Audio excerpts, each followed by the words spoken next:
Buenos días. Bienvenidas, bienvenidos y bienvenides a su programa ¿Y tú también discriminas? El día de hoy con el tema violencia de género en medios de comunicación. Debido a la extensión de este programa, nos vimos en la necesidad, la producción y una servidora, de dividirlo en dos partes, ya que de ninguna manera queríamos editar ninguna de las opiniones de nuestras ponentes por respeto a ellas, pero también por respeto a todos, todas y todes ustedes, nuestro querido público. Por favor, disfrútenlo y no dejen de ver también la segunda parte que será transmitida la próxima semana. Muchas gracias. Muy buenos días a todas, todos y todos ustedes que nos hacen el favor de acompañarnos, ya sea por Facebook Live o por la plataforma de iOS Interactiva, en este su programa ¿Y tú también discriminas? Hoy con un tema que se ha vuelto muy relevante en épocas recientes, desde antes de la pandemia y ahorita. Antes de la pandemia, con los casos principalmente de Ingrid Escamilla y de la querida Fátima, la pequeña Fátima, que se hicieron virales y en medios de comunicación, pero el tratamiento que se les dio a las víctimas y a los familiares de las víctimas, pues sí volvieron a revictimizar a todos los actores y además ayudan a una normalización de violencia en medios de comunicación, sobre todo en contra de este feminicidio tan atroz que vivimos desde el siglo pasado, y que no se ha podido contener y ve en aumento, y ahorita en tiempos de pandemia también se ha multiplicado de manera dramática. Y por supuesto también el caso de, también ahorita muy reciente, del acosador, porque no me gustaría repetir su nombre, porque es como darle propaganda, el acosador rapero de la youtuber Yuya, que además esto escaló muy fuerte y al grado que afortunadamente hay una denuncia ya de parte de Gobernación para que se hagan las investigaciones pertinentes, porque escaló el acoso y la violencia y las amenazas hacia esta youtuber y a otra youtuber que lo estuvo haciendo visible, pero ya de llegar a amenazas hasta sus domicilios, a sus personas, a sus familias, y son cosas que no podemos permitir, y bueno, se ha dado en los medios de comunicación. Y ahora sí que en el medio hay una iniciativa por parte del senador Monreal, que le han llamado la ley reggaetón, que habla precisamente de hacer una reforma a la ley federal del derecho de autor para limitar el uso del lenguaje violento, para evitar precisamente la apología del delito y estos discursos de odio que en su momento, con todo el ramillete de eminencias y mujeres expertas cada quien en su rubro, pues vamos a poder abordar. La dinámica va a ser bastante fluida porque hay muchas opiniones, y bueno, la intención de esto es de que, como siempre, todos y todas y todes aprendamos juntos, sepamos lo que es la normalización de violencia de género en medios de comunicación y por qué es tan importante que luchemos por erradicarla, y que si no las topamos, saber que estamos precisamente ante una normalización, y que sí son actos violentos y los tenemos que seguir viendo como tales y tildando y levantando la voz cuando sea necesario para que esto termine. Si no, los índices de feminicidio no van a terminar, y sobre todo la violencia familiar y violencia de género a niñas y mujeres. Entonces, sin más preámbulo, me voy a tomar el atrevimiento de leer rápidamente las semblanzas de todo este ramillete de bellas mujeres, y además importantísimas cada quien en su ramo. Y voy a empezar por la maestra Sandra Vivanco Morales. Ella es licenciada en Derecho por la Universidad Michoacana de San Nicolás de Hidalgo, en Morelia. Es maestra en Derecho Electoral y Derecho Procesal Electoral por la Universidad del Pedregal, experta en materia electoral y de género. Y en el 14 de mayo de 2019 fue designada por la primera legislatura del Congreso de la Ciudad de México como la primera titular de la Defensoría de Participación Ciudadana y de Procesos Democráticos del Tribunal Electoral de la Ciudad de México, única defensora en derechos políticos electorales en el país. Luego tenemos a Laura Eudocia Estrada Rodríguez, abogada egresada de la Universidad Iberoamericana. Tiene especialidad en Derecho de la Propiedad Intelectual por el Ilustre Colegio de Abogados, maestría en el Infotec en el área de Derecho de Propiedad Intelectual Digital, y bueno, ella es experta en el área de derechos de autor, también es participante activa en el Comité de Diversidad e Inclusión de la Asociación Mexicana para la Protección de la Propiedad Intelectual, y tiene una serie de diplomados y cursos, también articulista sobre la materia. Luego tenemos a la maestra Rosalba Elizalde Perdiz, con más de 26 años de experiencia en materia de propiedad intelectual, licenciada en Derecho por la Universidad La Salle de la Ciudad de México, especialista de propiedad intelectual, Derecho Procesal Civil, Derecho Constitucional y Amparo, Derecho Penal, así como diplomado de Inglés Jurídico y Derecho Americano en la Universidad Panamericana. Participó en un curso de entrenamiento para abogados en materia de propiedad intelectual en Tokio, Japón, auspiciado por el Instituto Japonés de Invenciones e Innovaciones y la Oficina Japonesa de Patentes y Marcas. Es maestra en Derecho de las Tecnologías de la Información y Comunicación por el Infotec. También tenemos a la licenciada Quetzali de la Concha Pichardo. Ella es presidenta del Centro Mexicano de Protección y Fomento de los Derechos de Autor, gerente de derechos de autor de Penguin Random House, grupo editorial, abogada especialista en propiedad intelectual de la Facultad de Derecho de la UNAM, y actualmente también es activa participante del Comité de Diversidad e Inclusión de AMPI. También nos acompañan nuestras queridas raíces violetas. Tenemos la fortuna de que hoy nos acompañen dos de ellas. Ya, yo sé que ya las conocen ampliamente de diversos programas, pero necesito también volverlas a presentar para quien nos acompañe hoy por primera vez. Primero tenemos a la psicoterapeuta Victoria Núñez, es cofundadora y directora del área de difusión y desarrollo institucional de Raíces Violetas. Es licenciada en psicología, egresada de la Universidad Privada del Estado de México, certificada en elaboración de proyectos sociales en las comunidades por parte de Ministerios Globales en Latinoamérica y Aprendiendo a Vivir Juntos por parte de Arigatao International y la UNICEF, diplomada en Arteterapia por el Taller Mexicano de Arteterapia AC, y por último, pero no menos importante, sino todo lo contrario, tenemos a mi querida Ale Campos.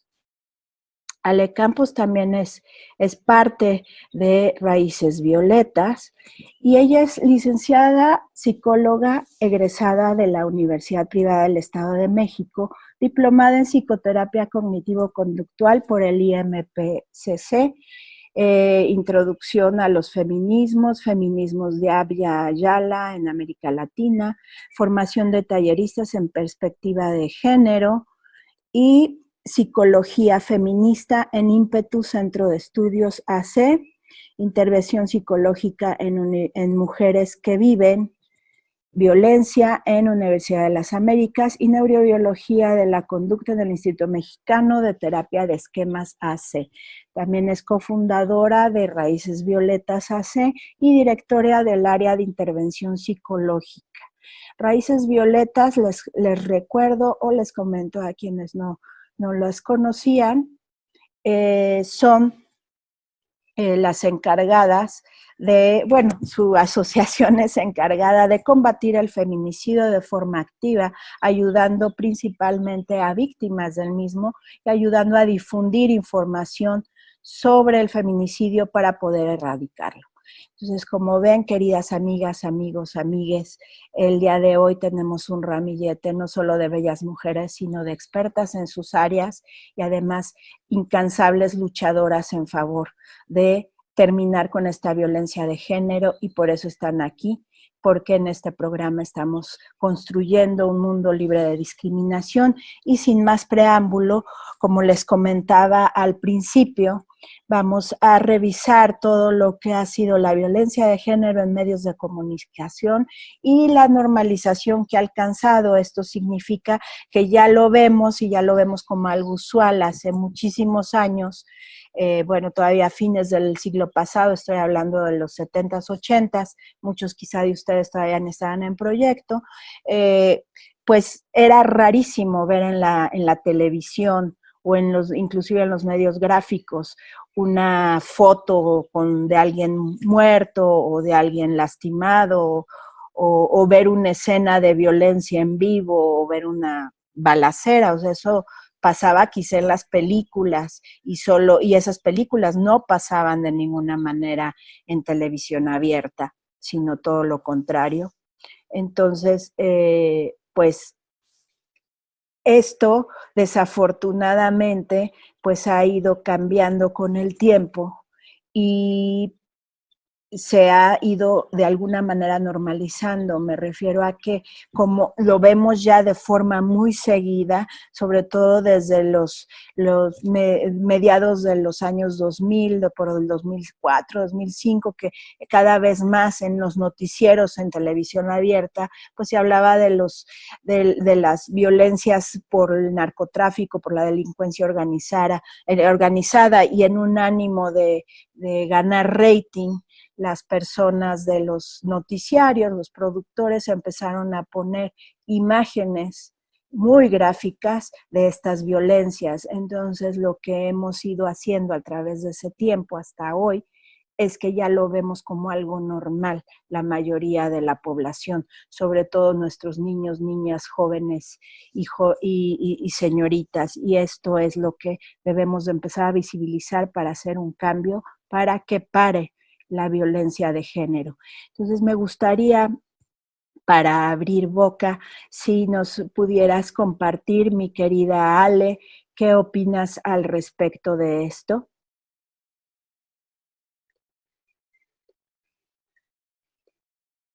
Hola, buenos días a todas. Pues es un tema grave y como lo mencionas, esta parte de hacerlo tan visible que de repente se vuelve algo normal, como si pues ya no tuviera importancia. Es importante hacer visible todo lo que está sucediendo, pero hay que encontrar los medios adecuados.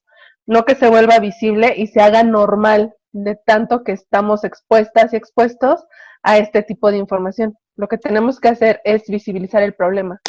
No las fotos de los cuerpos, no el caso, no las imágenes sangrientas, porque eso lo único que genera es un morbo. Y entonces a través del morbo las personas lo ven y el efecto que está teniendo es el de ser normalizado, que las personas, además de ya no sentir nada, de ya no poder ver el problema, pensar que es algo que puedes hacer y que no vas a tener ninguna consecuencia. Y eso es un problema muy grave que estamos viviendo en la actualidad y que me parece que podemos ver que desemboca y que no es el final, pero lo vemos ahorita concentrado en el caso del tipo que mencionabas, del acosador de Yuya y de muchas otras. Escuché que lo nombraban ahí también como el violador, el pedófilo, el acosador, o sea, todo esto para justamente no mencionar su nombre. Pero en esta persona podemos ver concentrado todo lo que ha provocado la normalización de la violencia y el que empecemos a pensar que pues así pasa, ¿no? Y que si les pasa es porque lo leí también en algunos comentarios, que si hay canciones de este tipo, pues es porque las mujeres están promoviéndose de esta manera. Y entonces otra vez recae el peso sobre las mujeres en cómo estamos siendo vistas y tratadas por las personas, siendo que pues no es eso. Ojalá pudiéramos las mujeres sostener todo un sistema, pero no se puede. Hay algo detrás y hay algo debajo que es el sistema patriarcal y que es el que está justificando todo esto. No le quito la responsabilidad a las personas que lo hacen, solamente es una expresión para poder entender qué es lo que está pasando y qué hay detrás. Y por qué las mujeres no somos culpables de todo esto. No importa la ropa, no importa cómo nos vistamos, cómo nos expresemos corporalmente, no es culpa de las mujeres. Muchísimas gracias, querida Ale. Y bueno, ahorita como abrió este foro, comentó tanto el caso del acosador de Yuya como las diferentes imágenes que causan morbo. De hecho, por eso consideramos muchos que en los medios de comunicación se han vuelto tan amarillistas, porque precisamente están pues dedicados a vender su rating, y pues el morbo pues es una forma fantástica de vender el rating. Entonces, el caso de Ingrid, en específico de Ingrid Escamilla, que fue esta víctima de feminicidio por parte de su marido, el cual, entre otras cosas, la desolló, aparte de torturarle en muchas situaciones. Muchas de sus imágenes fueron presentadas en medios de comunicación, o de su cuerpo ya totalmente maltratado y desollado. Y bueno, pues esto ocasionó una indignación, sobre todo entre nosotras las mujeres y los diferentes colectivos. Y bueno, para continuar con este tema, le pido a mi querida Laura Estrada, que por favor continúe. Gracias. Claro, creo yo que este tema, como se ha estado comentando mucho en redes sociales y entre todas las organizaciones que están tratando y apoyando para que se erradique la violencia contra la mujer, creo que este tema, como bien dicen, se está normalizando, la violencia contra la mujer. Lamentablemente, el que la estemos normalizando tanto hombres como mujeres, porque yo creo que aquí estamos también, aunque seamos del mismo género, creo que también hay un amplio sector todavía de la población, en este caso mujeres, que todavía le falta dar ese plus, porque si bien tenemos mujeres que han estado al frente, como algunas de las compañeras que están aquí encabezando algunas asociaciones ya, creo que falta todavía que nos sumemos más manos para que podamos ayudar a que en efecto se siga combatiendo más el tema de la violencia contra la mujer. Me ha sorprendido ver cómo en estas época de pandemia, incluso nuestro propio presidente ha osado en decir que el 90% de las llamadas que se han tenido, donde se ha estado, digamos, denunciando el maltrato intrafamiliar, en particular contra la mujer, él comenta que este 90% de llamadas son falsas.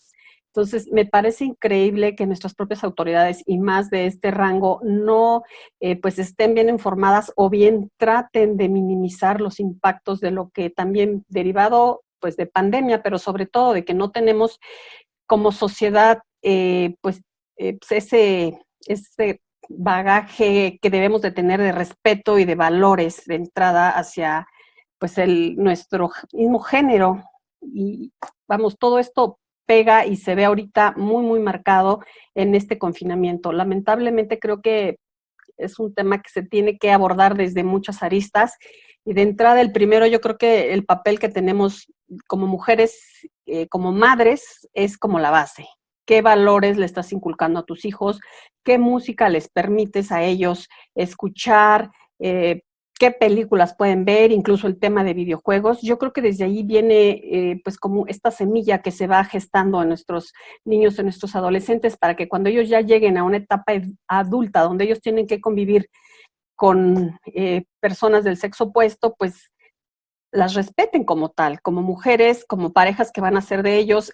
No se le puede de alguna manera exigir a una persona que ha tenido una vida pues digamos complicada, difícil, de pocos valores, de propia violencia intrafamiliar como niños, que cuando sean unos adultos pues sean unos hombres de bien y que respeten a la mujer sobre todo. Entonces yo creo que aquí tenemos como una descomposición social tremenda que sí se debería de atacar, creo yo, desde la raíz. Y aquí es una labor en la que deben de influir tanto nosotros como sociedad, el gobierno mismo con programas, con políticas públicas para poder pues tratar de minimizar esto y poder detectar esos brotes que se empiezan a dar de rasgos, pues a veces unos hasta psicópatas en algunos pequeños. Entonces creo que es un tema muy, muy importante en el que se debe de seguir pues luchando día a día, y quienes pues todavía falta que aportemos más, lo sigamos haciendo. Creo que este es un tema que da mucho, mucho de qué hablar. Cedo la palabra, Miros, para la siguiente participante. Muchas gracias, mi querida Lau. Ceci, adelante, por favor. Hola, muchas gracias. Gracias por la invitación, por la presentación. Y pues es un honor estar aquí entre estas compañeras tocando temas que nos mueven a todas de una manera a veces más cercana, a veces otras. La indignación ya se acumula con con otras ya previas, y creo que es muy complicado. Los medios pues no son espacios, ¿sabes? Como eh, es para vender. Entonces están detectando qué es lo que vende, y el problema es reflexionarnos como ese consumidor ideal, poco reflexivo y poco empático para quien va dirigido a unos productos que pueden ser horrorosos. Ahorita que escuchaba a mi colega, la persona que se expresó antes, me quedé pensando en la adolescente, en la niña que fui, y creo que en muchas ocasiones cuando te dicen no, es no, sin mucha razón, sobre todo sin entrar a pensar en cuestiones de empatía, te da más curiosidad ver qué es eso que te están prohibiendo, ¿no? Entonces, también hay que pensar las maneras en las que rechazamos determinados productos porque hagamos para hacerlos más atractivos, ¿no? Esto pasa mucho en redes. Nombras a alguien, un tweet que te pareció inadecuado, conducta que te parece rechazable, y automáticamente lo que hace es subirle el impacto que tienen medios. Entonces, la estrategia es ahora una cosa que nos está reclamando, ¿no? Sumar a esta indignación, perdón, tan auténtica, sumarla a una estrategia que sume, que acote y que permita una discusión inteligente respecto a las cosas que no nos gusta todo como sociedad. Eh, por ejemplo, hay cuestiones que están más relacionadas con ciertas desigualdades bien estructurales, pobreza, marginación, estigmas no cuestionados, que hacen que toda esta violencia lo que tenga es un espacio en el que se reproduce, en el que tiene actores ya casi acomodados a participar, justo porque no se están modificando las cuestiones más esenciales, ¿no? Que viene siendo falta de trabajo, violaciones de derechos humanos en muchos niveles, y en el caso de familias poco favorecidas, en apoyos adecuados para que se puedan integrar socialmente todos sus miembros de una manera, no voy a decir que productiva en la sociedad, porque tampoco hay que ser productivistas, pero sí de una manera en la que sientan que la aportación que hacen a la sociedad es valiosa. Y creo que hay que tener mucho cuidado con estigmatizar a nuestras infancias que están viviendo violencia, de estigmatizar a los adolescentes que ya están cargando una etiqueta por alguna otra cuestión en su vida, y sobre todo pensar que nuestros controles sociales estaban fincados y muy normalizados en controles, insisto, en controles que eran pensados en el estigma. Por ejemplo, una cosa que no nos cuestionamos es cuando te piden en el trabajo, antes se sigue haciendo, aunque cada vez menos, que te pidan tu registro de no antecedentes penales. ¿Por qué? O sea, eso es estigma. Que vayas a un trabajo y que para pedir una cuestión de apoyo laboral tengas que presentar tu diagnóstico de psiquiátrico, por ejemplo, o que tengas que acreditar o poseer o no ciertas condiciones de salud. Eso ya es estigma. Si eres una madre, que te pregunten así de, bueno, no te voy a discriminar, pero quiero saber si tienes redes de apoyo porque yo no te las voy a dar como empleador. Todos son estigmas y son condiciones de desigualdad que tenemos muy normalizadas y que hacen que después en este ambiente en el que todas estas violencias se están dando y que están normalizadas, cuando vienen ya las violencias físicas, las violencias letales, bueno, pues que no se cuestionen. Y creo que eso es muy peligroso. Quiero cerrar con eso, pensar en que no estamos viendo una violencia, sino que estamos viendo como una de sus facetas que tiene cierta ventaja porque vende. Y entonces, más bien hay que cuestionarnos por qué estamos como entre olas, ¿no? Salta una ola con una violencia específica, trabajo, salud, ausencia total de derechos humanos, y brinca esta otra que sí tiene este atractivo de vender. Muchas gracias. Muchas gracias, Ceci. Y le cedo la palabra a Quetzali, por favor. Muchas gracias. Es un gusto y un honor estar con todas ustedes. Y yo quisiera comentar en dos líneas. La primera, el tema de la normalización de la violencia, que es ahorita algo que se está comentando por varias de las participantes. Y yo simplemente sí quisiera puntualizar una cosa que es bastante delicada y es la tendencia del ser humano a participar o a exacerbarse o a excitarse con la violencia. Hay que distinguir que lo que estamos viendo es un fenómeno de medios de comunicación masiva y entonces por eso nos escandalizamos al ver casos como el de Ingrid o al ver cómo utilizan ciertos medios de comunicación periódica principalmente las imágenes de víctimas que revictimizan evidentemente tanto a la víctima como a los familiares y afectados por este tipo de delitos. Sin embargo, el éxito de los linchamientos, el éxito de las ejecuciones, el éxito de las ejecuciones durante siglos por parte de la Inquisición eran muy populares. Y eran sumamente populares porque hay algo que se activa en la psique del ser humano cuando contemplamos este tipo de situaciones.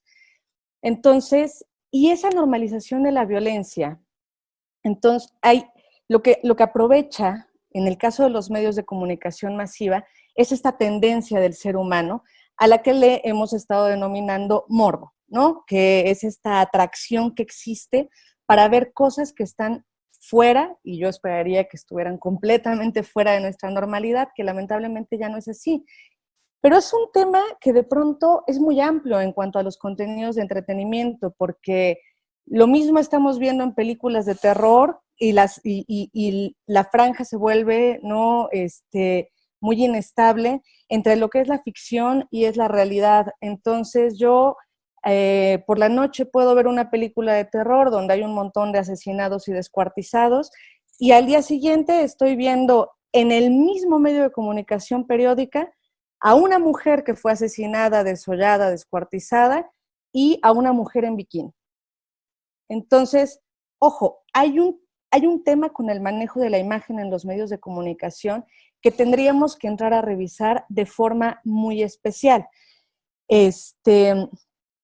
Y bueno, en los siguientes bloques ya entraré al tema del derecho a la propia imagen, del derecho al honor, de cómo también estamos transgrediendo otras cuestiones legales y otras garantías constitucionales. Entonces, sí al derecho a la información, no a la apología del crimen. Con eso yo comenzaría. Muchísimas gracias, Quetzali. Adelante, Sandy.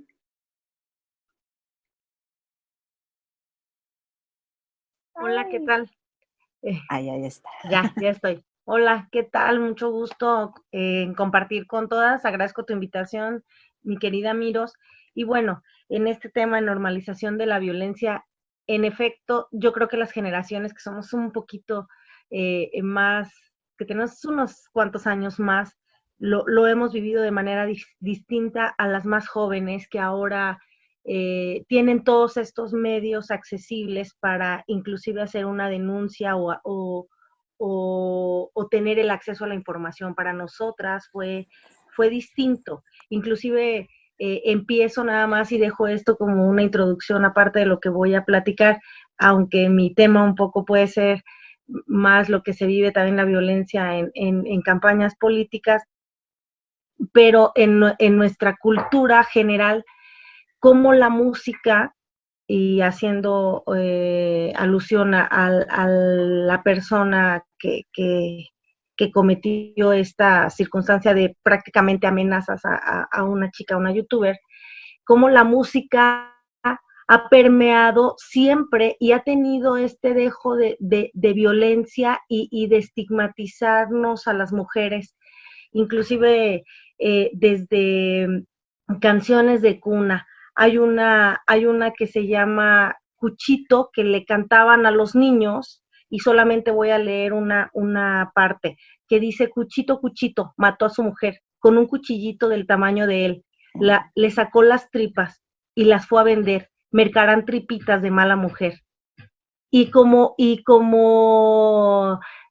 receta de cocina dice abajo: la melodía de este arrullo es derivada de las anteriores, pero su texto puede considerarse como una paráfrasis humorística que contiene además como elemento popular un pregón. Esto era una canción de arrullo para los niños, para las niñas. De ese tamaño hemos ido creciendo. Y si hiciéramos un análisis de toda la música, de todas las canciones con las que crecimos, con las que crecieron nuestras madres, nuestras abuelas, hay canciones que verdaderamente tendrían que salir definitivamente de la discografía mexicana. Entonces, yo con esto dejo la introducción de lo que podría ser mi participación y estoy muy encantada de compartir con todas ustedes. Gracias. Muchas gracias, querida Sandy. Y bueno, le cedo la palabra a mi querida Ros. Ya, perfecto.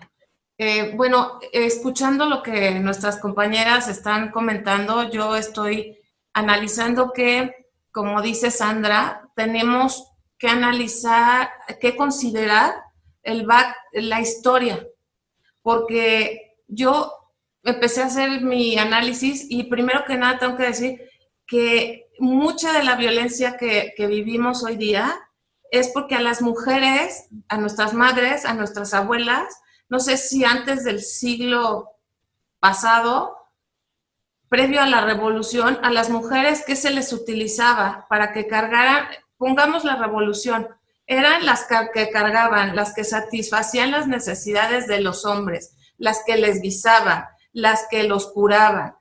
Entonces, vemos que en la historia a la mujer se le ha objetivizado. No necesitamos pensar en la imagen de Miss Universo, contestando preguntas estúpidas, porque no las quiero maltratar, pero no son profundas ni demuestran, a lo mejor son mujeres muy talentosas, pero permite que se les objetivice, ¿no? Entonces, y recuerdo cómo se expresa a veces mi mamá, que lo tengo que reconocer, mi mamá es una mujer de 70 años, que considero que a pesar de la educación antiquísima que recibió, es más abierta, ¿no? Y entonces me pongo a pensar, en la época de la conquista, si leemos, por ejemplo, libros de la historia de Inés, de Sor Juana Inés de la Cruz, la mujer para poder ser libre, ¿qué tenía que ser? Rica, tener poder, o sea, de alguna manera conquistarlo, ¿no? Y entonces nadie la podía tocar, salvo la Inquisición. Porque a la Inquisición le gustábamos mucho, todas éramos brujas, ¿no? Hoy día ya nos hubieran linchado. Y si vamos avanzando hacia esta época moderna, vemos que se han ido tolerando enseñanzas. Por ejemplo, en mi época, como decía Sandra, yo no tengo empacho en decirlo, tengo 50 años. En mi época, o sea, ir a la universidad con unas licras sin ropa interior era ser 4 letras, ¿no? Que ya se imaginan, ¿no? Y hoy en día las muchachas se visten así, lo ven muy natural. Entonces, ¿qué dice? Sí hay una evolución para ciertas cosas, pero no hay una evolución para decir, ok, yo me he visto así porque tengo derecho a exhibir mi cuerpo, pero no voy a permitir que mi novio me toque, no voy a permitir que mi novio me maltrate o que otros hombres me maltraten, ¿no? Entonces siento que las madres, y no es un ataque, sino es una observación, viene de la célula familiar. Las mujeres fomentamos la actitud de los hombres por no decirles, no hagas esto. Y las niñas no perciben eso. Desde que nosotras empezamos nuestra vida, a los niños los dejaban hacer lo que querían, por lo menos en la cultura latina, y a las niñas no. Las niñas teníamos que estar limitadas, ser morales, ser guardadas, ser recatadas, pudorosas. ¿Y por qué? O sea, ¿por qué esa diferenciación? Entonces, ¿en dónde está el problema? Hay que revisar la historia. Los padres y las madres fomentan que las mujeres estemos sumidas, que no reconozcamos nuestros derechos. Ni siquiera, hay muchachas que ni siquiera saben que tienen derecho a quejarse porque las golpea su novio. O sea, creo que esto viene a resumir, no quiero culpar a todas las familias, ¿verdad? Pero como dicen, hay una discordancia en la célula principal. Y creo que así empezaría yo. Muchas gracias, querida Rosalba. Y sí, estás poniendo sobre la mesa esto de, pues, que también hasta qué punto el núcleo familiar tiene también injerencia en que todo esto se ha ido desarrollando. Sí ha habido una liberación de la mujer a través del tiempo, pero sí siento que sobre todo en los pueblos latinoamericanos, hablando específicamente de México, venimos un poquito tarde a comparación, por ejemplo, de Europa. Pero bueno, si nos metemos a Medio Oriente, ahí hay otras cosas que hablar, que no es el caso. Y bueno, le cedo la palabra a Vicky para cerrar este primer bloque. Adelante, Vicky.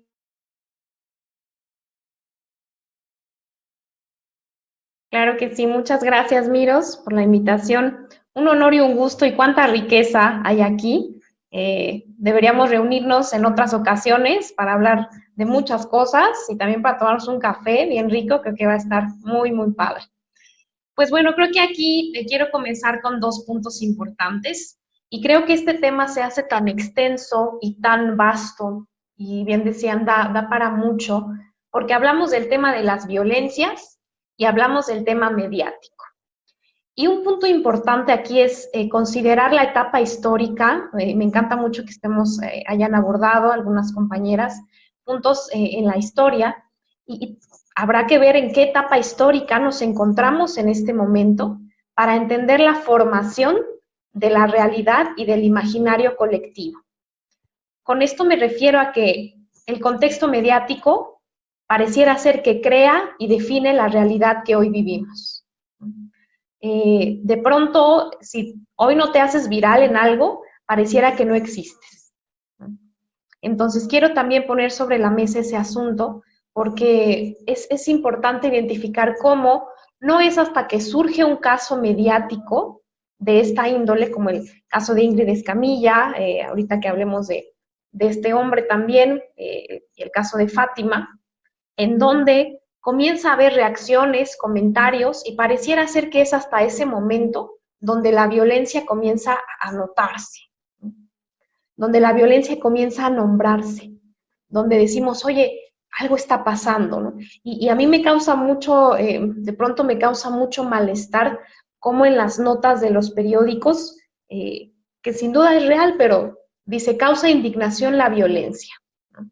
Pero no es hasta que un caso mediático de esta magnitud, si lo queremos ver así, sale, así como las fotografías y el mal uso que hizo la prensa, ¿no? En el caso de Ingrid Escamilla, esta joven de 25 años, torturada, mutilada, en donde vamos siendo conscientes de cierta realidad que ya está y que es atroz.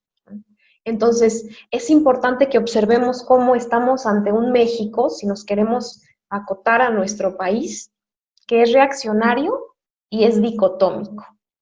¿Por qué es reaccionario? Porque es hasta, como comento, este momento donde, bien lo decía nuestra compañera Quetzali, ¿no? Causa esta indignación y causa también esta reacción hasta que esto sucede. Pero antes, toda la violencia que hay detrás y la dificultad tan grande que es mirarla, ¿no? Porque en todo nuestro imaginario colectivo está mermada, ¿no? Desde, bien decía Sandy, ¿no? Las canciones, ¿no? Las coplas, los refranes, todo nuestro imaginario colectivo está ahí, ¿no? Y entonces es hasta ese momento donde reaccionamos y decimos, esto causa indignación, ¿no? Pero yo quiero poner sobre la mesa una pregunta también, ¿no? ¿Por qué nos escandalizamos cuando se nombra o cuando se ve, pero no cuando pasa en la vida real, ¿no? Porque de pronto así pareciera que también se maneja. Y con esto que comentaba al principio, como lo maneja el medio, es la formación de la realidad, ¿no? Desgraciadamente. Entonces, además de reaccionario, es dicotómico, ¿no? ¿Por qué? Nos vamos a los dos polos. Es decir, por una parte nos causa indignación que se vea, que se nombre, que hayan encontrado letras de canciones que inciten a la violencia, como si necesitáramos esas letras en un país como México para que la violencia se reproduzca. Quiero cerrar con una frase de Rita Segato, esta antropóloga feminista. Ella ha comentado en otros programas, pero ella nos dice: el feminicidio se sigue reproduciendo porque es presentado como un espectáculo. Entonces, cuidemos tanto las formas de nombrarlo, de sostenerlo, y bueno, hablaremos más en otros espacios. Muchas gracias. Muchísimas gracias, Vicky. Y sí, está poniendo sobre la mesa algo que fuera del aire antes de iniciar comentábamos, que además del caso de Ingrid Escamilla y esta violencia de su imagen ya póstuma, maltratada, torturada, además en el caso de la niña Fátima, la violencia que sufrió toda la familia, en especial la madre, al ser hasta publicado su expediente, ¿no? Que ahorita Quetzali también tocaba el tema pues del derecho de uso de imagen, ¿no? O sea, también la privacidad de la persona, de datos personales privados súper sensibles como lo es un dictamen médico, y que bueno, corrió por todas las redes hasta la procuradora, y precisamente me gustaría regresar específicamente con ese tema de cómo la autoridad misma violentó a la mamá de Fátima y su familia después de haber sufrido esta horrible pérdida. Entonces, en un segundo más estamos de vuelta con todas, todos y todas ustedes aquí en Y Tú También Discriminas. Muchas gracias. Y estamos de vuelta con todas, todos y todas ustedes aquí en Y Tú También Discriminas, con el tema de violencia de género en medios de comunicación, y nos quedamos pendientes de abordar un poco lo que sucedió con la mamá y la familia de Fátima, de la pequeña Fátima, que fue también uno de los motores muy importantes para toda la manifestación de la 8M y por consecuencia también de la huelga del 9M, que tuvo números impresionantes a comparación de otros años, a pesar de que la lucha lleva decenas de años realizándose en nuestro país. Y bueno, le cedo la palabra a Ceci, por favor. Estamos ahí, espero que todos me escuchen. Gracias por abrir este segmento tan importante para mí en lo personal. Bueno, recopilando un poco algunas ideas sobre lo que fue el caso de Fátima. A esta pequeña la secuestran afuera de la escuela, había terminado su turno escolar, y en una situación, hablando de lo normalizado, sus responsables de la escuela, director, maestra, qué sé yo, la dejan allí en la banqueta y inician una serie de cuestiones en las que hay mucha omisión de la autoridad para apoyar a la familia, para localizar a la niña, y todas las complicaciones que se dan cuando no tienes claro ni siquiera tú cuáles son los protocolos de acción para desapariciones de menores de edad. Una niña muy chiquita, eso ya sería suficiente para alertarnos.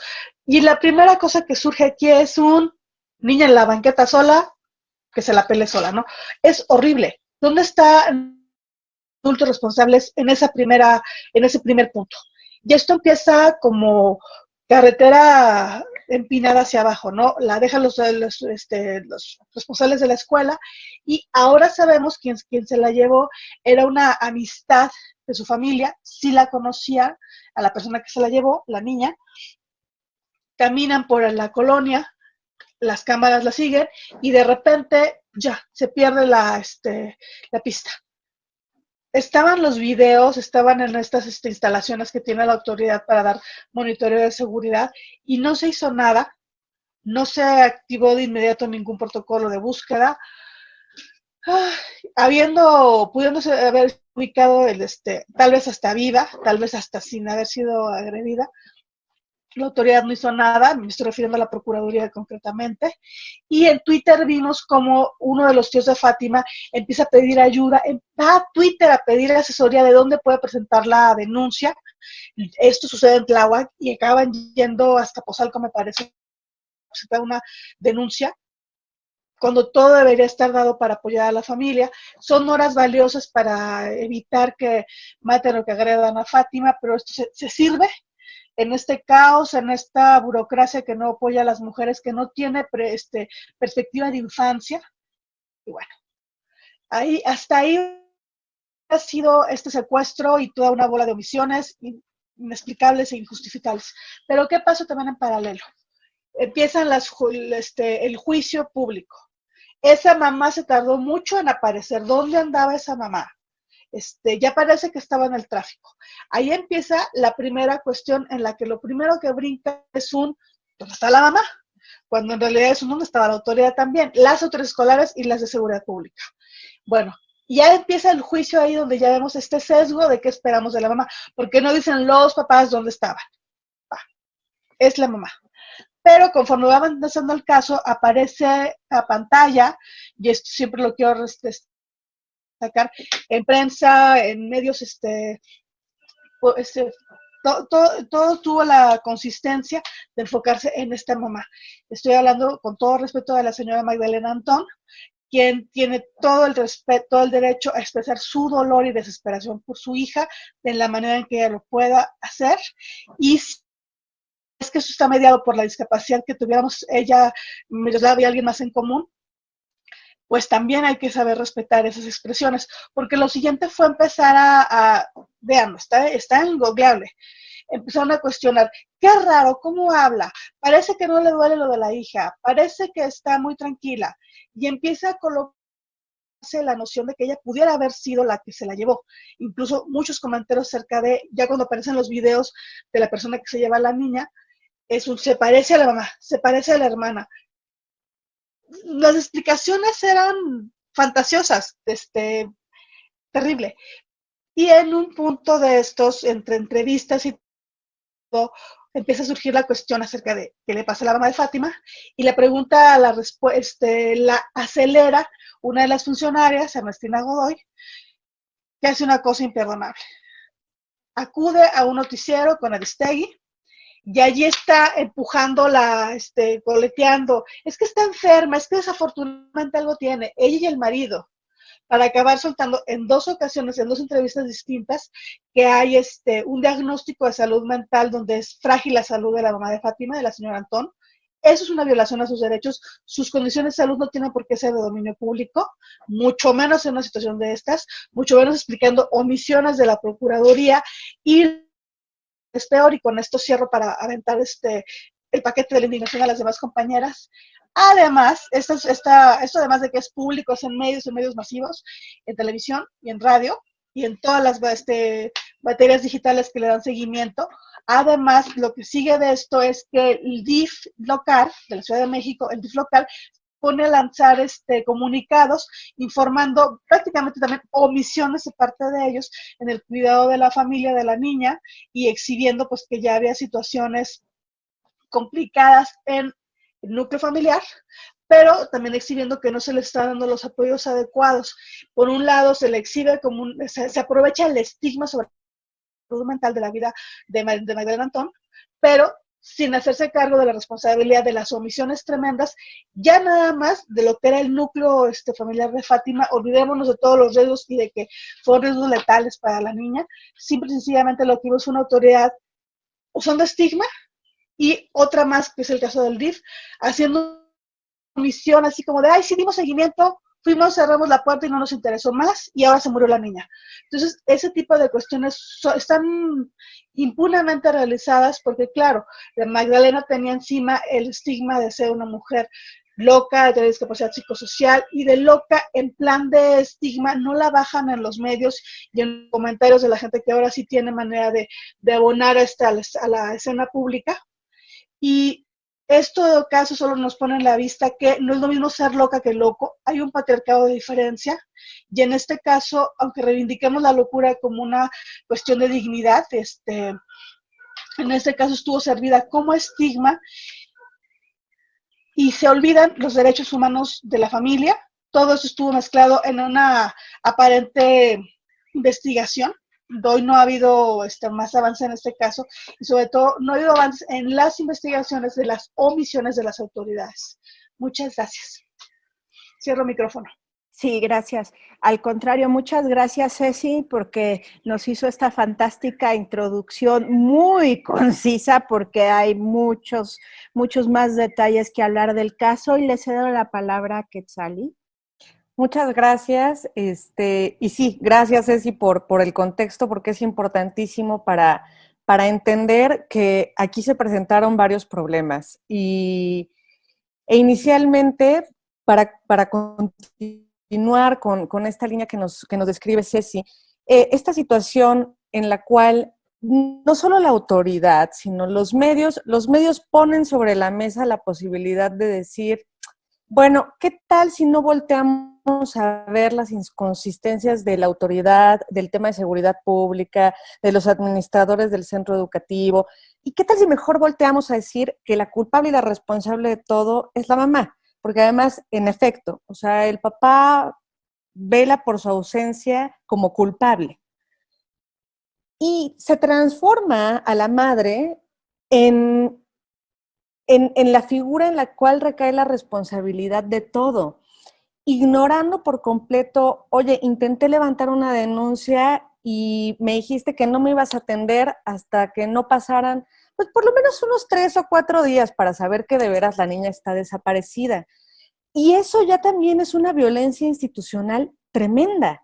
¿Por qué? Porque no estamos poniendo en la escala de los valores y de las prioridades, señores, hay una menor de edad perdida, hay una menor de edad que desapareció de la escuela.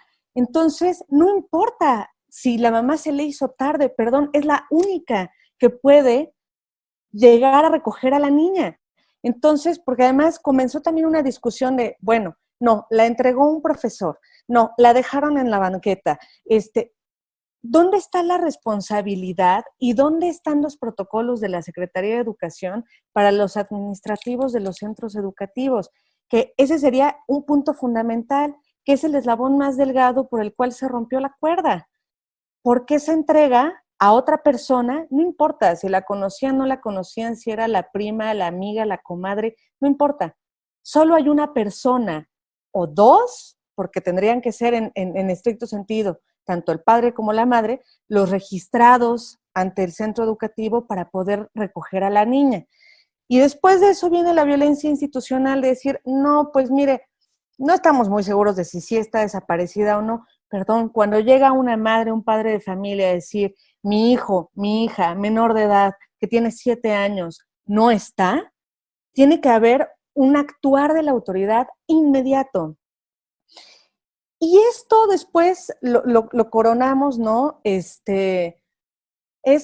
tapar la inmundicia con una hojita de papel china, ¿no? Y es decir, bueno, ¿por qué no? Además, ya estamos violentando a la mujer institucionalmente, a la madre, la estamos violentando también públicamente, diciendo, esta señora es una irresponsable, todo su dolor se lo merece. Estamos omitiendo por completo que hay una víctima, que es Fátima, porque además es ignorar a la víctima. O sea, nos vamos a centrar en si la mamá es mala, es una irresponsable, y estamos dejando de ver que una niña de 7 años fue secuestrada, fue violada y fue asesinada. Entonces, y estamos dejando de ver a los verdaderos ejecutores y responsables de esta situación. Entonces, no solo la violentamos institucionalmente, sino también mediáticamente. Y eso es gravísimo porque además se corona con decir, yo, el DIF, institución pública, además de que voy a decir públicamente que no tengo la capacidad de atender lo que son mis funciones de seguimiento y de procurar que haya una convivencia armónica social. Además de eso, voy a violar todos los derechos de la señora y voy a publicar su expediente. Entonces, es una cadena de violaciones por parte de la autoridad pública que me parece muy preocupante porque esto nos puede suceder a todos. Muchas gracias, Quetzali. Rosa, adelante. Mi micrófono. Perdón. Escuchando todo lo que están diciendo, tengo que decir que yo tengo algún tiempo, espero no sonar muy radical, tenemos un sistema, tanto en el tema de funciones administrativas como es el DIF, como en el sistema penal, que a pesar de las leyes modificadas y todo, que les voy a decir, yo siempre como abogada me pregunto, ¿cómo investigan? Porque la investigación se tiene que hacer paso a paso y con lógica. Entonces, todas estas violaciones que comenta Quetzalí, me parece que son formas de desviar la atención porque la autoridad tiene el foco encima.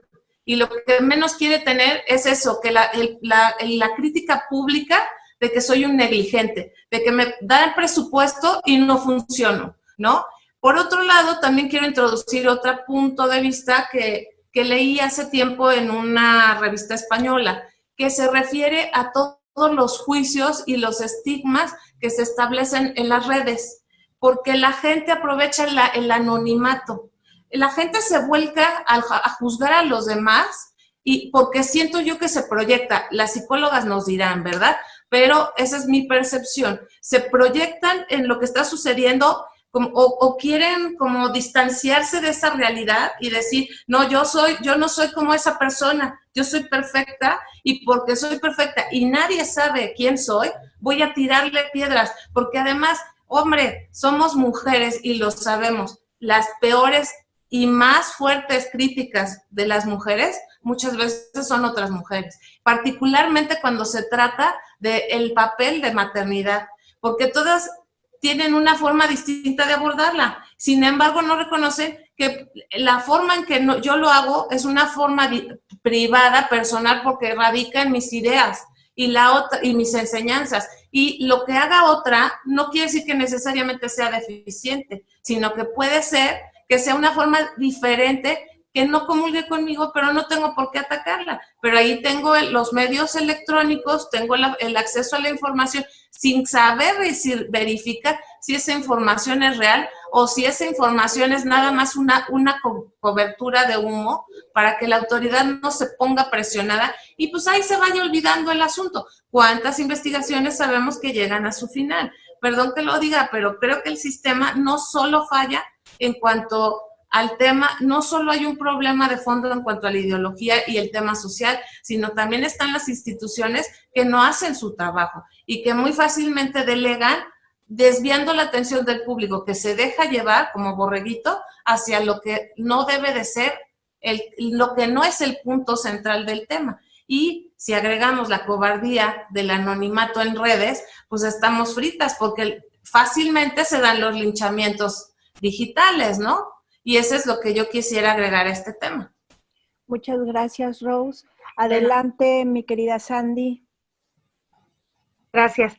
En efecto, en particular también en este punto me gustaría destacar, aparte de que efectivamente en la investigación y todo lo que le sucedió, no hubo una perspectiva para tratar o cuidar los derechos de la niñez, se les olvidó que la madre de Fátima, pues también es una víctima. Se le acusó y se le maltrató institucionalmente y públicamente. Entonces, con este tema de que todos hicieron juicios de valor, todos y todas se convirtieron en los padres modelo y las madres modelo, que yo soy madre y debo decir que a mí también se me olvidó una vez un hijo en el kinder, porque estás trabajando y se te olvidó la hora y tenías una audiencia. A todas nos pasa, digo, afortunadamente no lo sacaron a la calle, pero cuando tienes una circunstancia de vida, en el caso de la mamá, no sé, ahorita me preguntaba realmente, no sé si había un padre o no había un padre, en el caso de Fátima, pero cuando tienes una circunstancia así, seguramente la señora se tenía que desdoblar en 1000 pedacitos para poder cumplir con todas las obligaciones. Y si además tenía un tema particular de salud, pues hay otra circunstancia. Pero durante todo este tema se le olvidó a la institución o a las instituciones y al público en general que la madre era una víctima. La madre perdió una hija. La madre no fue quien fue por la niña y la entregó a quien la asesinó, que inclusive decían que la madre había estado involucrada. Entonces, se hicieron toda esta serie de juicios de valor, mediáticamente fue lastimada, pero además la institución que debía protegerla, que debía darle un seguimiento, que debía acompañarla, no lo hizo.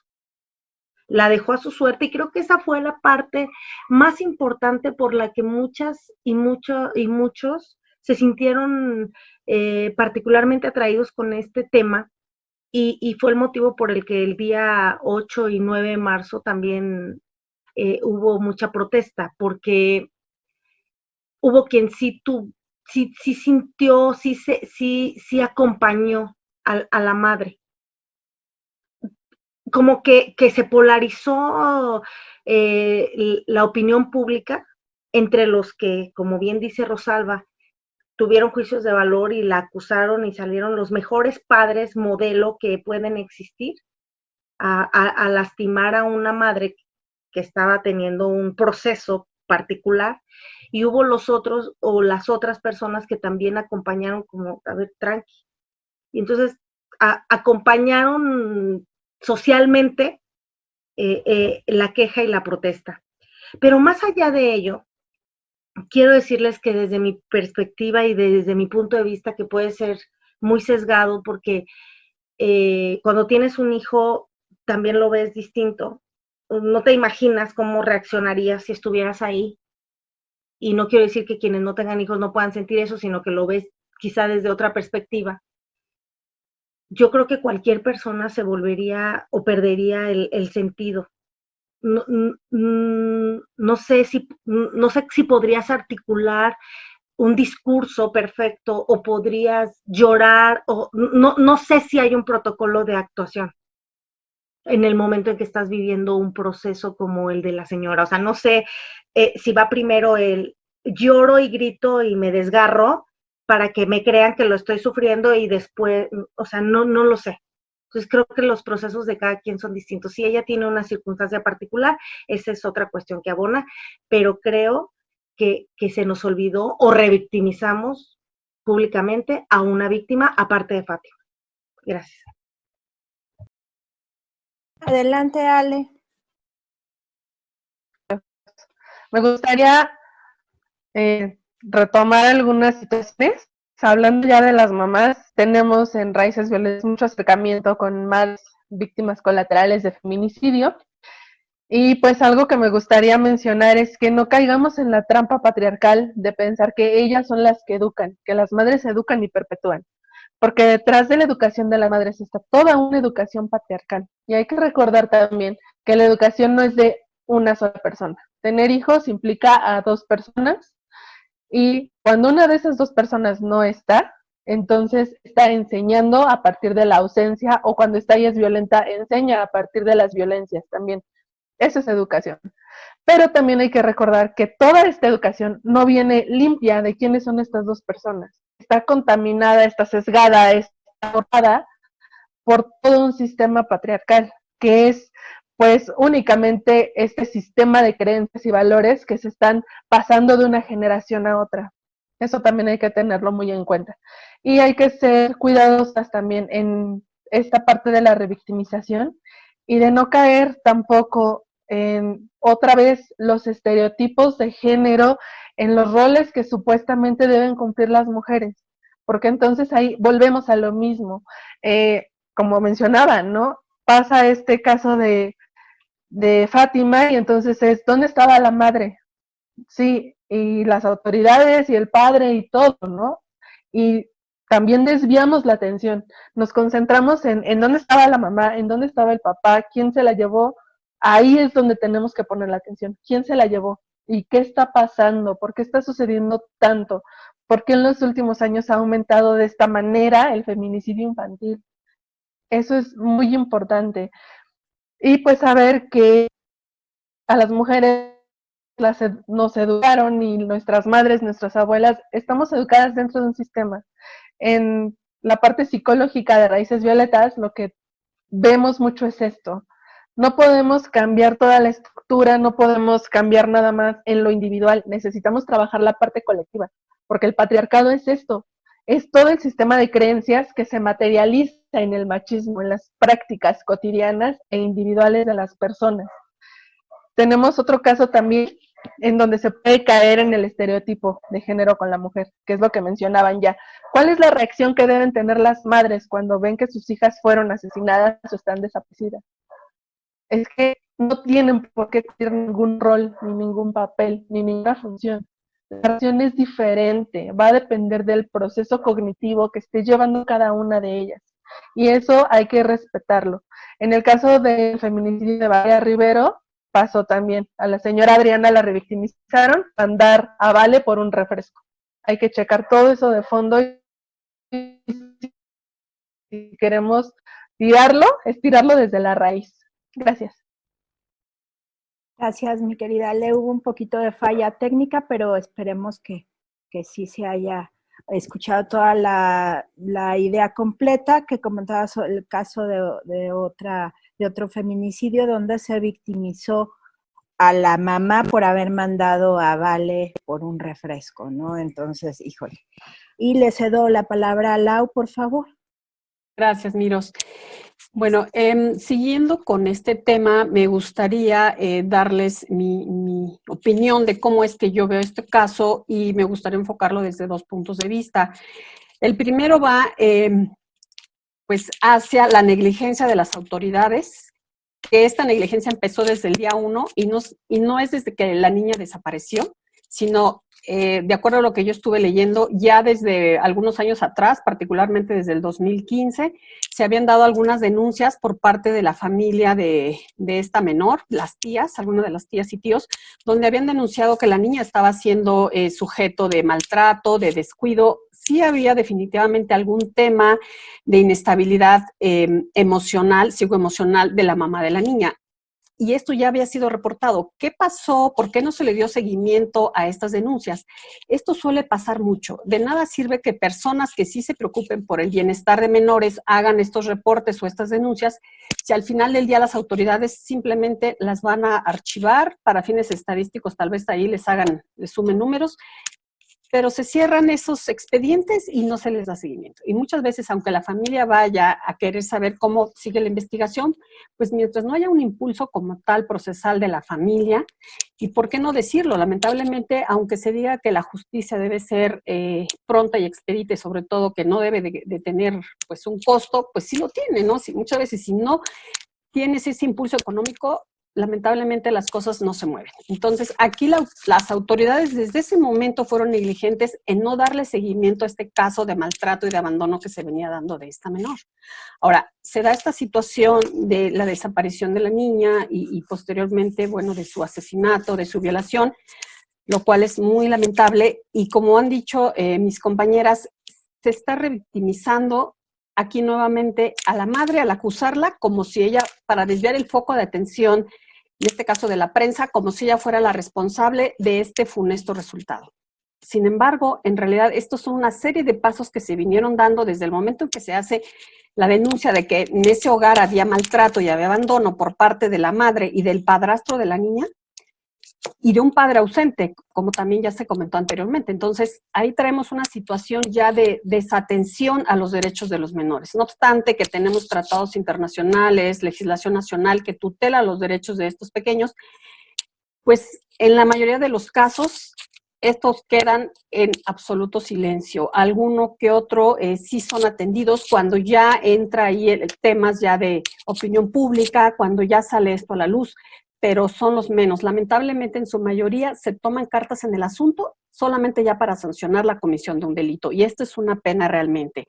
El otro punto desde el cual me gustaría abordar es la revictimización que se dio de la madre y de la familia como tal de Fátima. ¿Qué pasa aquí? Al haber hecho público el expediente de la madre de la menor, se está haciendo de entrada una violación a la Ley Federal de Protección de Datos Personales en posesión de sujetos obligados, porque estamos hablando que las autoridades, peritos, Ministerio Público y demás que estuvieron o han estado interviniendo en la investigación de este asunto, pues ellos debieron mantener en todo momento el sigilo de toda la información y pruebas a las que ellos se allegaron por diversos medios, y no estar haciendo publicaciones para cuidar la imagen y el actuar de las autoridades al tratar de linchar públicamente a la madre de la niña. Entonces aquí es claramente visible la violación que se está dando a los derechos de la madre al haber hecho público un expediente de cómo estaba la situación psicoemocional de ella sin que se le hubiera pedido autorización y solamente para que las autoridades lavaran sus culpas. Yo creo que estamos aquí ante una flagrante violación a los derechos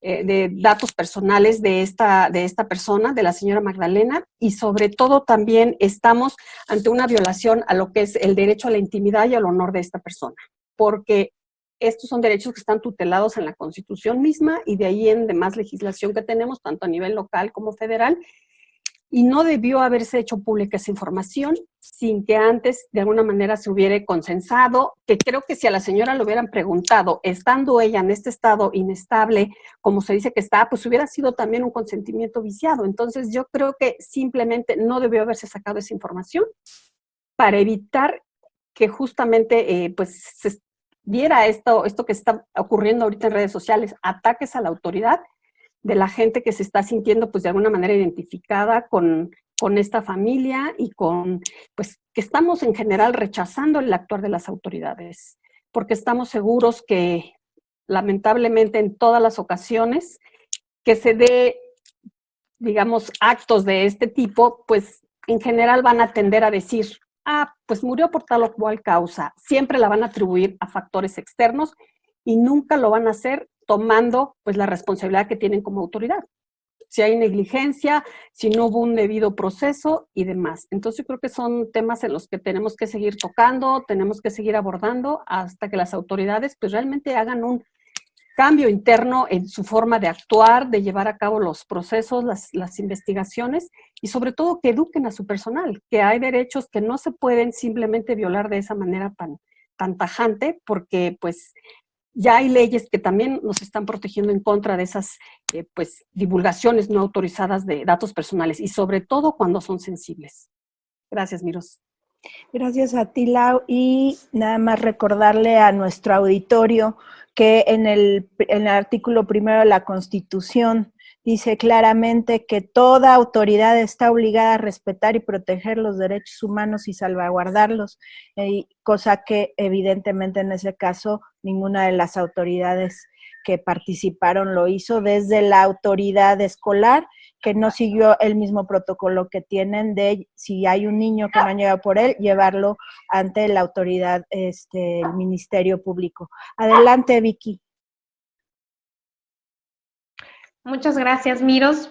Quiero abonar todo lo que han dicho y el análisis que se ha hecho con un concepto importante que sostiene todo el actuar tanto de las autoridades como de los medios de comunicación, redes sociales, la viralización de todo esto, y es el concepto de complacencia social.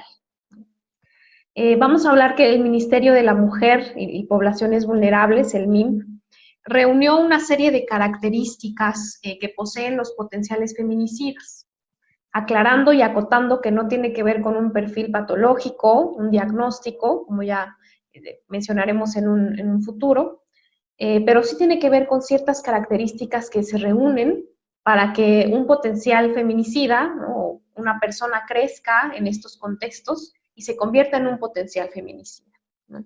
Entonces, una de las características que reúne este Ministerio de la Mujer es la complacencia social, que es justamente como la violencia hacia las mujeres, contra las mujeres, se incentiva y se celebra.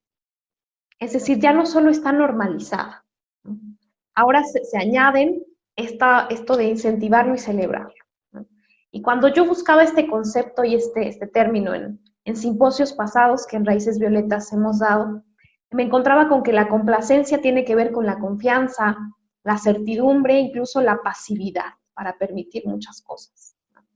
Desde lo que ya comentábamos hace un momento dentro del imaginario colectivo y cómo se comienza a incentivar o a celebrar, ¿no? Por ejemplo, no sé si alguna vez han visto en redes cómo hay videos de niños, por ejemplo, pegándole a sus mamás, ¿no? O haciéndole bromas pesadas a sus mamás o a sus hermanas, por ejemplo. Hay uno incluso no recuerdo el nombre, pero sí se ha hecho muy viral, de un hijo que ya tiene, yo creo que como 40 y tantos años y sigue viviendo en casa de su mamá y todo el tiempo le está haciendo bromas pesadas. Y entonces, hasta una vez le pintó el cabello y bueno, sin duda alguna, no sé qué suceda ahí, si la mamá se presta, etcétera. El asunto aquí es que eso forma parte de esta complacencia.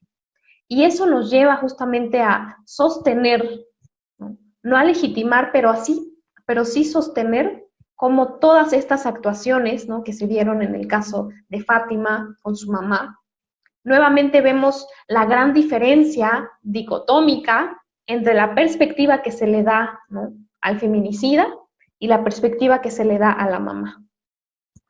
Es completamente diferente.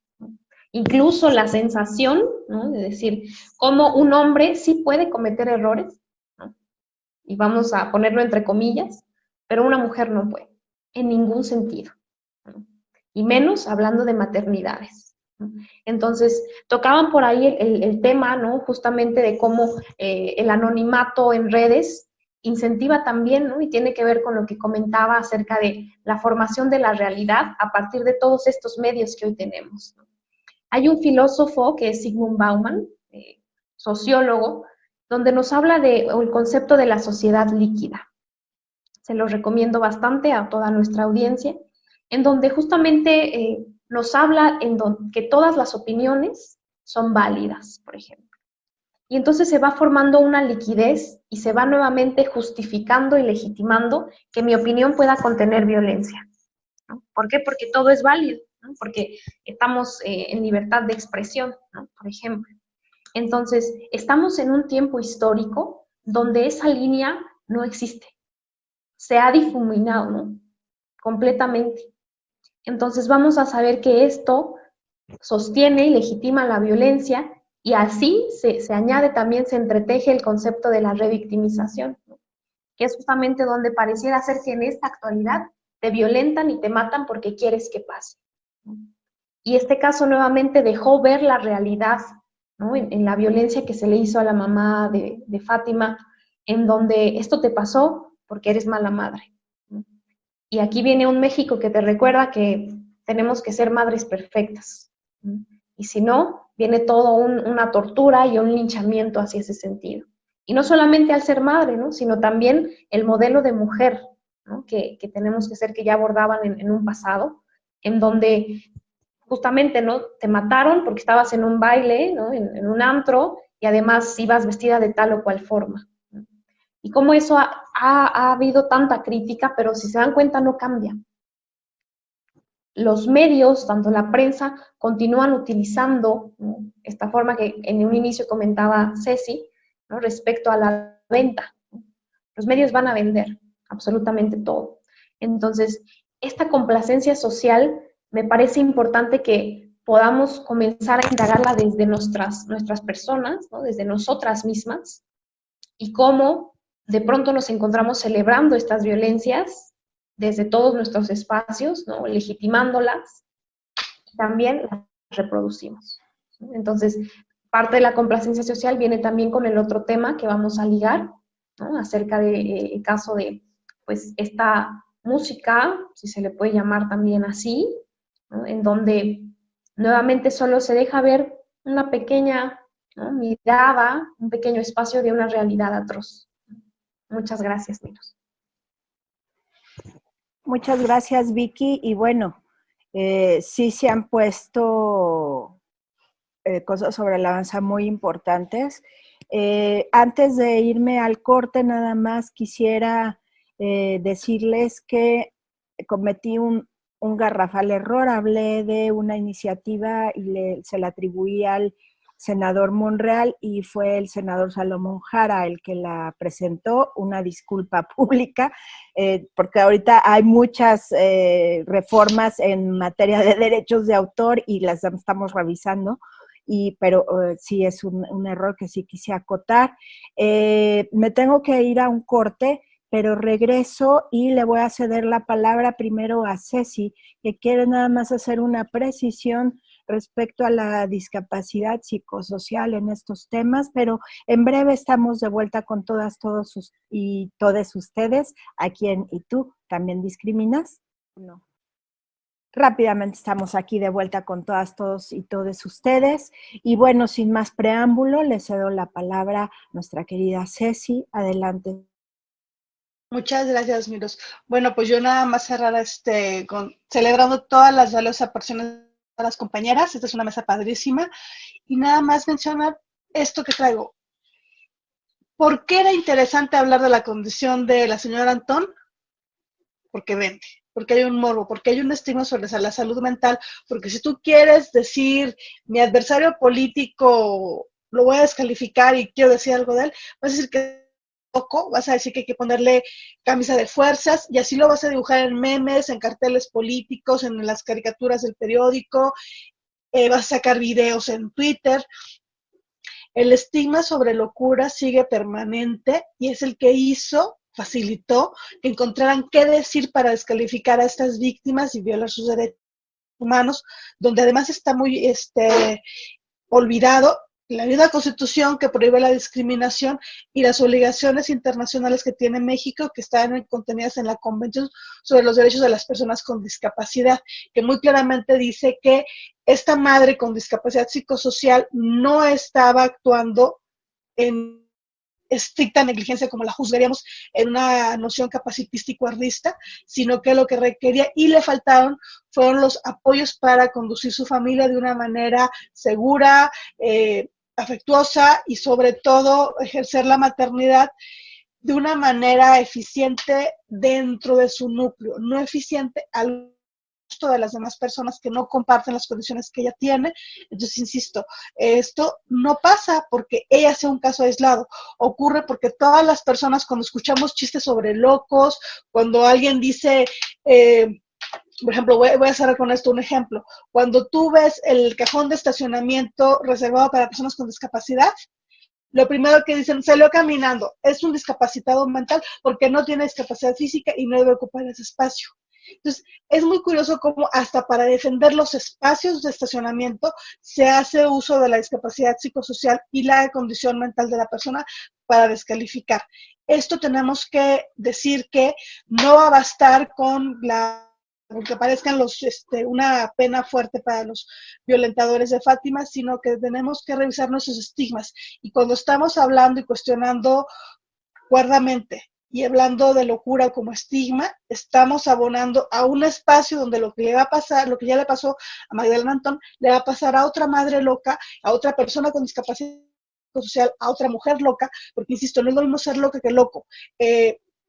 No me lo voy a colocar aquí. El papá de Fátima tiene condiciones afines a las que tiene su esposo, su pareja, la mamá, la señora Antón, y a él nunca se le cuestionó, no sabemos su diagnóstico, él no fue traído a medios a crítica porque él, insisto, él no era un padre, él no se esperaba gran cosa.